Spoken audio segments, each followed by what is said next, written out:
There's a Boy in the Girls' Bathroom, Chapter 8. Mrs. Ebel was teaching geography. Everybody in the class had a map of the United States on his or her desk.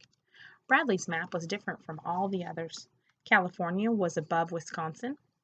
Florida stuck out of Texas. He picked up his scissors and carefully cut out Tennessee.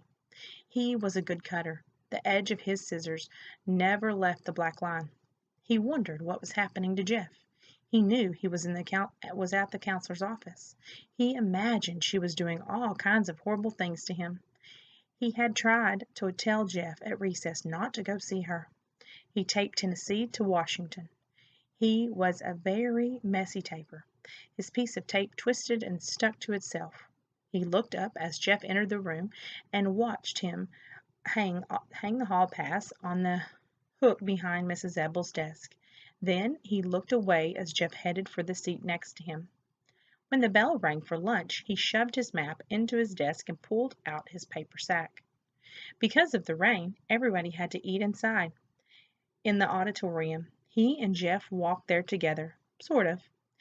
He's walking next to me, Bradley thought, but I'm not walking next to him. The auditorium was hot, steamy, and noisy. Long tables with benches had been set up across the room. "Where do you want to sit?" asked Jeff. Bradley ignored him. He stood on his tiptoes and looked around the room as if he was trying to locate his real friends. Jeff walked away and sat at one of the tables. Bradley walked behind where Jeff was sitting. I think I'll sit here," he said aloud, as if he didn't know Jeff was there. He stepped over the bench and sat down next to him. "Hi," said Jeff. Bradley faced him for the first time. "Oh, it's you," he said. They ate their lunches. "What are you eating?" asked Jeff. "Peanut butter salmon," said Bradley. As he spoke, bits of peanut butter and bread flew from his mouth. "What about you?" "Tuna fish," said Jeff. Bradley swallowed his food and said, "I hate tuna fish." "My mother makes it good," said Jeff. "She chops apples in it." "I hate apples," said Bradley. He sucked the last drop of milk through his straw, then continued to suck, making a gurgling noise. Sitting 2 tables away from Jeff and Bradley were 3 girls: Melinda, Birch, Lori Weston, and Colleen Varigold. They were talking and laughing about something funny that had happened to Colleen that morning. Colleen, who had red hair and a freckled face, covered her mouth with her hand. "There he is," she whispered. "It's him." "Where?" asked Lori. "Don't look at him," said Colleen. "He's right there, sitting next to Bradley Chalkers." "Bradley Chalkers," said Lori. "I think I'm going to throw up." "Don't look," whispered Colleen. Bradley stopped sucking on his straw. "What'd the counselor do to you?" he asked. Jeff shrugged. "Nothing."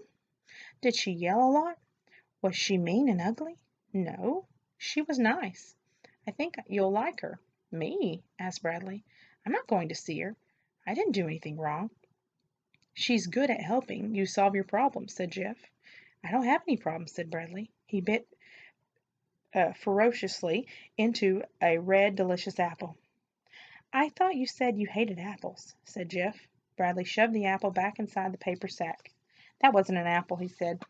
"It was a banana." Jeff's face suddenly changed colors. First white, then bright red. "Oh, I think he sees you," said Melinda. Lori laughed. Colleen blushed. "Come on," said Lori. "Let's go talk to him." She stood up. Lori Weston was a short, skinny girl with long, straight black hair. Melinda got up from the table, too. She was nearly twice the size of Lori.